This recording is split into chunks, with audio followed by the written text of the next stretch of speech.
Hi everyone, I'm Amanda Hawkins, aka Amanda Hawk Studio on Instagram, and I'm coming to you from my current studio, which happens to be a 6-foot table and easel in my bedroom. We're all working with different circumstances under the stay-at-home order with COVID, and I'm not gonna let that stop me from working. I'm gonna take all the supplies that I have in my bedroom that are relatively non-toxic and use them however I can. So I wanna show you what I have with me today. I have some colored pencils, just kind of, I don't know, ones that I picked up at Blick. I just really liked all of these colors. I have a whole array of Blick Studio markers. Nothing fancy, but they definitely get the job done, and I just absolutely die for all of these colors. You probably recognize them from my paintings. And then I have this tray of oil pastels, chalk pastels. I have some charcoal in here. I have some graphite over here. Not the neatest medium, but you know, totally fine to work in your bedroom with. So what I'm gonna do today is just a 10-minute gesture drawing of this image right here, which is an image I took in Oregon last summer of Clearwater Falls.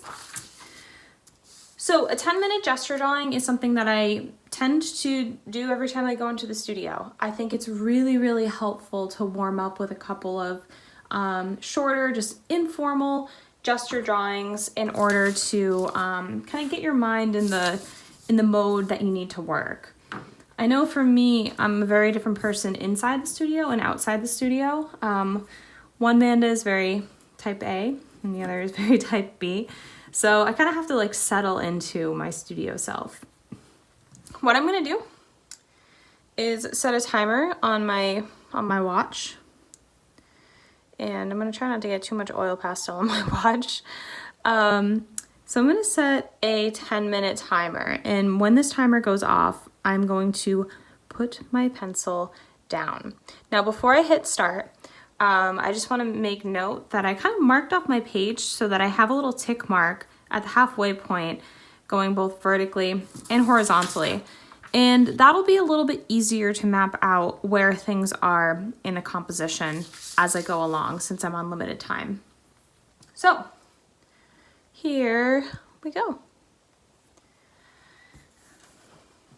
You know, I'm not gonna start with pencil. I'm gonna start with something wild.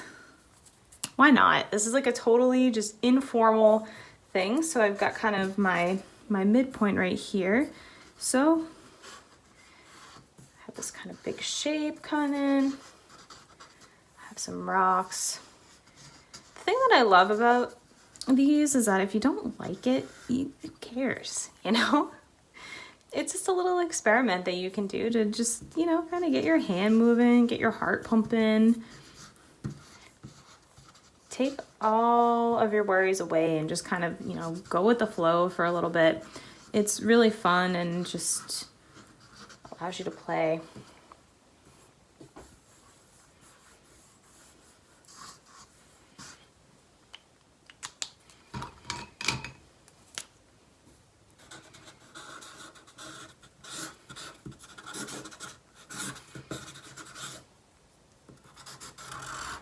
At this point in the drawing, most of this layer will end up hopefully being covered up.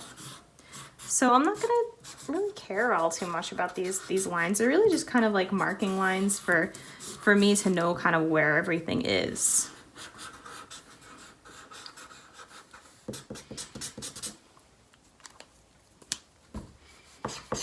These markers also have a fat side and a skinny side. Oh my gosh, they are so fun. I could not recommend them more.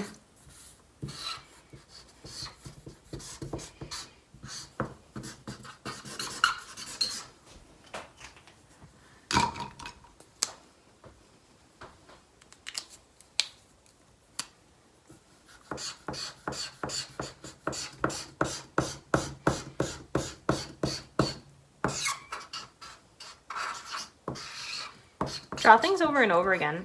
That's how you can really start to get some real kind of form going on and some really unexpected layers. is when you just draw things over and over again. Every time they're going to be a little bit different.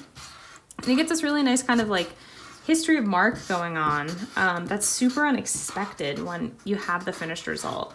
I just love paintings that kind of have this history of the artist's hand, where you can really kind of see like the decisions that the artist made and how those decisions changed over time. I think that's a really exciting part of painting. It's just kind of trying to follow the artist's mind.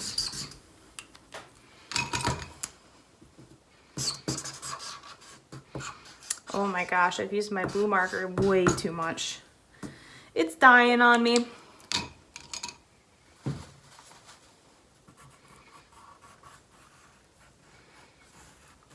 So if you notice, I'm paying attention to the values. For example, you know, I have kind of this dark area here. I'm still making it dark over here. It's not as dark as it needs to be, don't get me wrong. So I am paying attention to value at this point, even if it seems like I'm not. But the point of this is to really just kind of loosen up my hand. So I'm not going to like hold myself to these crazy standards of, you know, this has to be like incredibly accurate to the reference. But I do want to make sure it still kind of visually makes sense. Foliage in the distance is my jam. This is like cursive writing to me.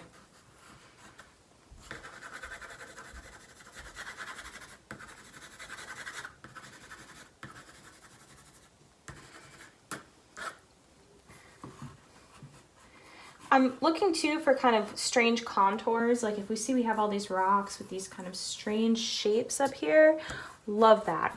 Absolutely love it. As you can see, I'm also having a lot of fun with this tree trunk right here. I kind of keep going back to it. And I've also painted it. I've drawn it a few times at this point too.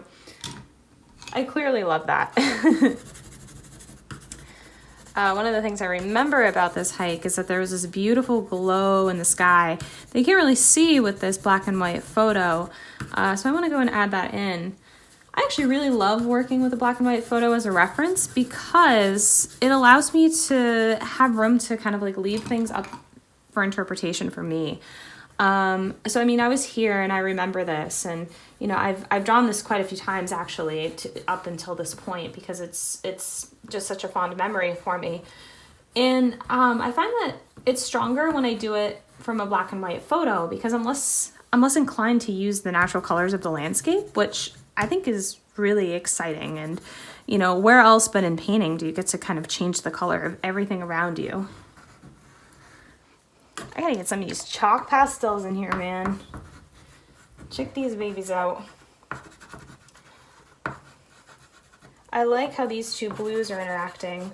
They're just about the same, but a little bit different. I think they're both French ultramarine, but because they're by different companies, because they're different mediums, they start to have a little bit of a nuanced color, which I think is really nice. The other fun part about pastel is that you can kind of rub it, you can kind of rub it into the paper and then get this other kind of effect going on. Just try to put this back. I get really rough with all of my drawings and paintings. Sometimes they wind up on the floor by accident because I put a little too much love into them. Okay, let's see. How are we doing on time? We're a little under halfway. So I'm going to try to speed it up a little. Let's add some pink into the sky because why not? I'm gonna add some orange. Where can I add orange?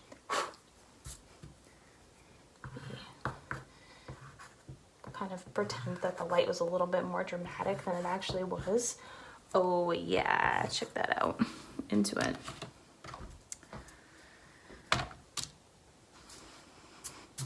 I do have to really start working on my values a bit though because I'm getting a little too caught up in lines.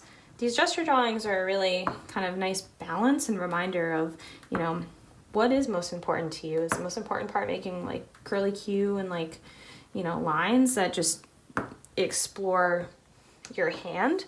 Or is it a little more about trying to stay true to what the image is and to, you know, you looking for values? You can kind of set different assignment goals per different piece with a lot of these, which I think is really exciting. So, you know, sometimes maybe I'll go into this and say, today is about trying to stay true to the value in 10 minutes. And other days I'll be like, today is about exploring what my hand can do in 10 minutes.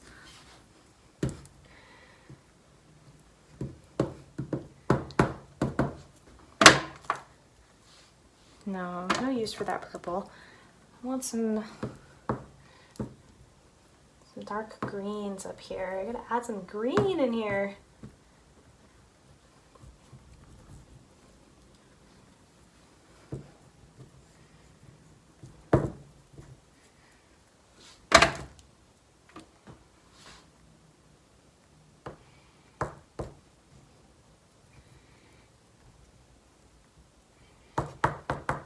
So these are oil sticks, and well, they're technically oil pastels. Oil sticks are a little bit different. I absolutely love these. I think they're so much fun to draw with, but they still kind of bring in an element of paint to the piece because they kind of feel like oil paint. They kind of look like oil paint, but they're not oil paint. I just absolutely love oil sticks. Oh yeah. So I'm going to try to get some of this water movement happening. It's kind of funny that the water is really kind of where a lot of the action is happening, and to be quite honest, I feel like I've been ignoring it. This also allows you to see kind of your habits, allows you to see your kind of priorities that you may not even be aware of in doing a lot of these pieces.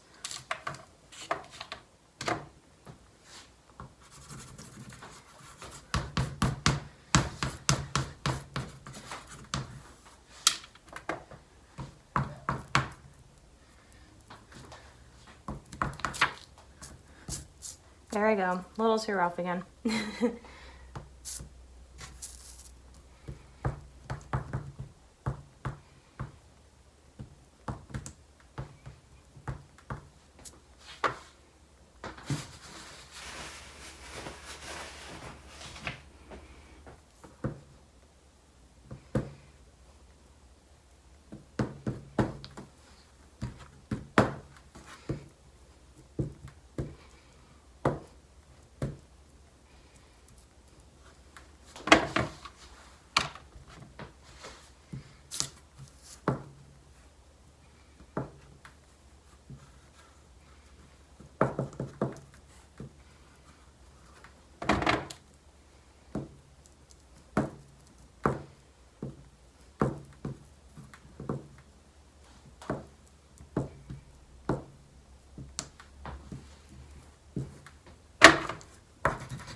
Ooh, and at that, I am at time.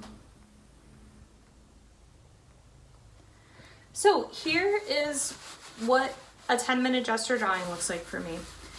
Is it a finished piece? No. But is it a really great warm-up? Yes. And this is something that I might put up on my studio wall while I'm working today. And I might come back to it, maybe add some things, paint over some things. And by the end of the day, or maybe even in a couple of days, I may have a finished piece. So thanks so much for joining me today, and I'm going to be doing more of this kind of stuff, so keep an eye out for it. And if you have any feedback, if you have anything that you want to see, definitely let me know. Stay safe, stay healthy out there.